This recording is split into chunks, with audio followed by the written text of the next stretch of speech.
Allahu Ekber.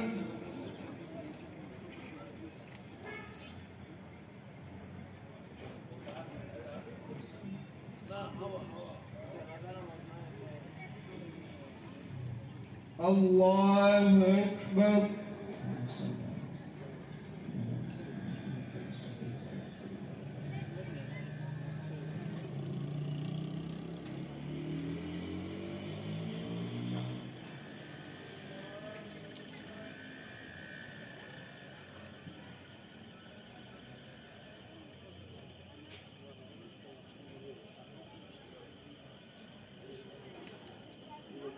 Bayramları bahane edilerek yapılan Mescid-i Aksa baskınları, günübirlik rutin olarak yapılan katliamlarda genç, yaşlı, kadın, erkek, sivil, asker demeden verilen şehitler yüreklerimizi acıtıyor ve çaresizce tüm dünya ile birlikte bu İsrail zulmünü maalesef izlemek zorunda kalıyoruz.